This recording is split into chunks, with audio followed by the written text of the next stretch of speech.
Hello friends, welcome to my cooking vlog. Rasmi Rekha's in my style, my taste. Aji আপোনালোকৰ লগত share কৰো বুলি ভাবিছো crispy mutton pakora. তাৰ বাবে কি লাগে আৰু কেনেদৰে বনাও চাও আহক। তাৰ বাবে মই লৈছো boneless mutton আধা কিলো।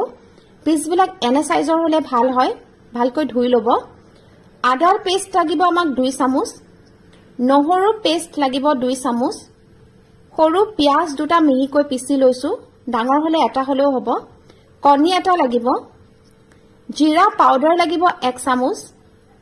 ধনিয়াৰ পাউডাৰ লাগিব 1 চামুচ। নিমখ লাগিব সোৱাদ অনুসাৰি। হালধি পাউডাৰ লাগিব 1 চামুচ।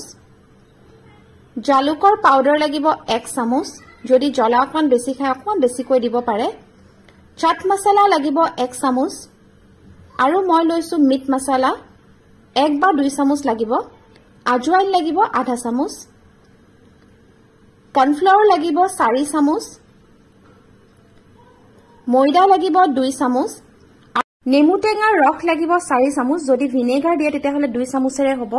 আৰু মই লৈছো ৰিফাইন অইল, আপোনালোকে মিঠা তেলো ল'ব পাৰে। এতিয়া প্ৰথমতে আমি মাটনখিনি ভালদৰে মেৰিনেট কৰিম। ইয়াতে সোৱাদ অনুসাৰি দিছো নিমখ, হালধি দিছো 1 চামুচ, জিৰা পাউডাৰ দিছো 1 চামুচ, ধনিয়াৰ পাউডাৰ দিছো 1 চামুচ, চাট মছলা দিছো 1 চামুচ, মিট মছলা দিছো 1 চামুচ, জালুকৰ পাউডাৰ দিছো 1 চামুচ, আৰু আজৱাইন অকমান এনেদৰে হাততে মোহাৰি পেলাই দি দিছো আধা চামুচ মান।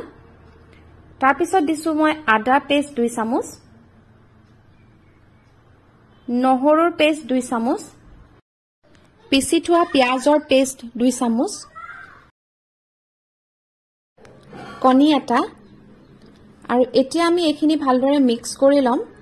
আৰু মিক্স কৰাৰ পিছত ইয়াতে আমি দিব লাগিব 4 চামুচ নেমুৰ ৰস। যদি আপোনালোকৰ ওচৰত ভিনেগাৰ থাকে তেতিয়াহলে 2 চামুচ দিব। আৰু এইখিনিও আকৌ এবাৰ ভালদৰে সানি লম। আৰু সানি লোৱাৰ পিছত ইয়াতে আমি মিক্স কৰিব লাগিব 4 চামুচ কৰ্নফ্লাৱাৰ আৰু 2 চামুচ ময়দা। তাৰ পিছত গোটেইখিনি খুব ভালদৰে আকৌ এবাৰ মিক্স কৰিম।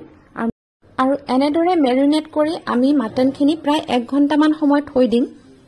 1 ঘণ্টাটো মই মিনিমাম টাইম এটা কৈছো, আপোনালোকে মেক্সিমাম থব পাৰে যিমান দেৰিত হয়। আৰু তাৰ পিছত 2 চামুচ ঘি মিলাই ল'ব ভাজাৰ আগে আগে, তেতিয়া কেৰাহীত লাগাৰ চান্স নাথাকে ফ্ৰাই কৰোতে।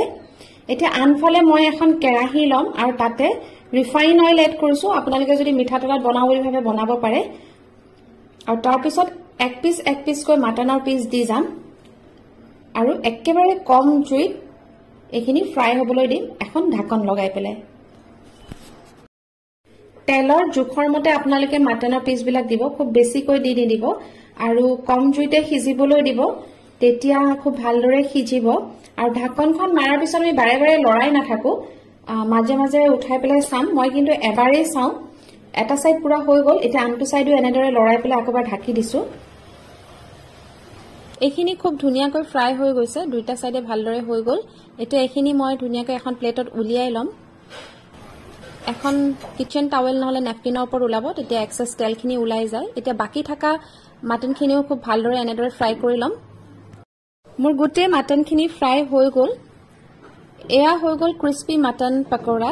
খুব ধুনীয়া ক্ৰিস্পি হৈছে আৰু সিজিছে, দেখিছে আপোনালোকে।